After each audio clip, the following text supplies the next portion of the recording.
Muy buenas tardes, mi nombre es Brenda Rodríguez y gracias por sintonizar su noticiero local KTVB en español.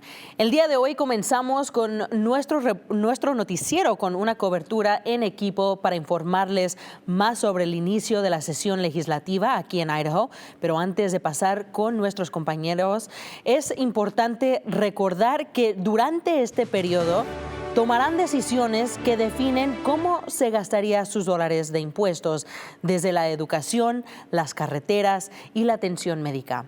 El gobernador dio inicio a la sesión con su discurso sobre el estado del estado, donde presentó sus prioridades del presupuesto. Pero este año Idaho enfrenta un enorme déficit, por lo que el mensaje se centró principalmente en qué gastos propone recortes. Empezando con los recortes del 3% aplicados el otoño pasado, en la mayoría de las agencias serán permanentes.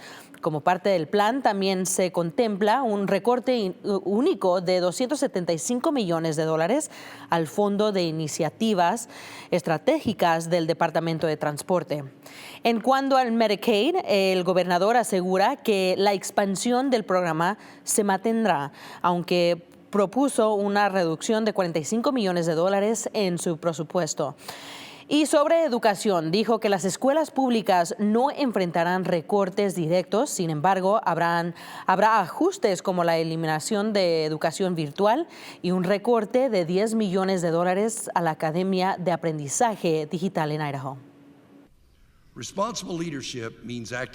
Un liderazgo responsable significa actuar a tiempo, no esperar a que los desafíos crezcan. Por eso tomamos medidas deliberadas para ajustar el gasto y identificar eficiencias en todas las agencias. El gobernador también dice que Idaho se alineará con los recortes federales de impuestos. Esto significa menos ingresos para el estado tras los recortes históricos aprobados el año pasado. Aún así, asegura que estos cambios van a fortalecer la economía y van a generar resultados positivos para todo el estado.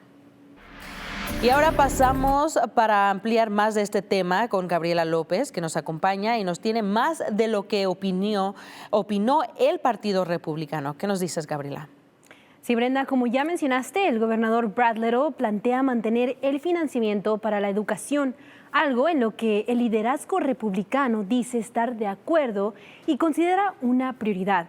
El presidente de la Cámara de Representantes, Mike Moyle, señaló que esta será una de las principales discusiones a medida que avanza la temporada de la elaboración del presupuesto.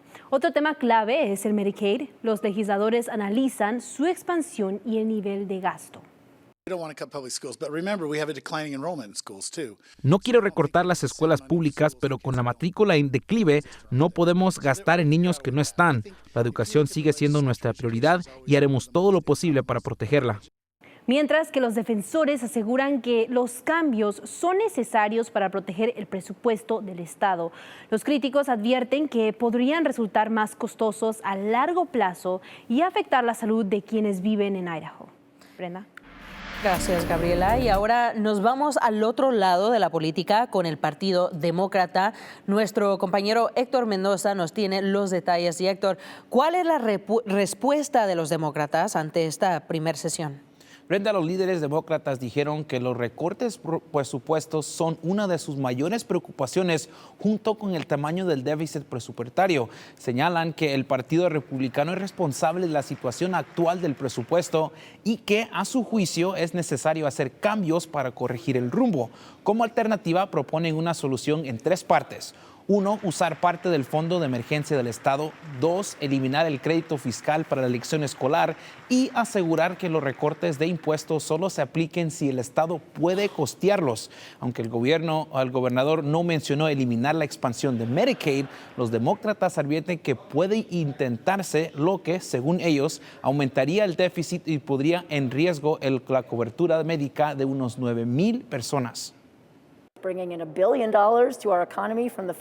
Está trayendo $1,000 millones de los federales. La gente paga impuestos y compra local, lo que aporta valor.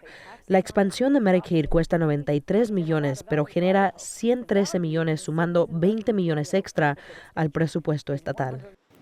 Además, subrayan que financiar plenamente las escuelas públicas y proteger las tierras públicas serán prioridades claves durante esta sesión legislativa. Brenda.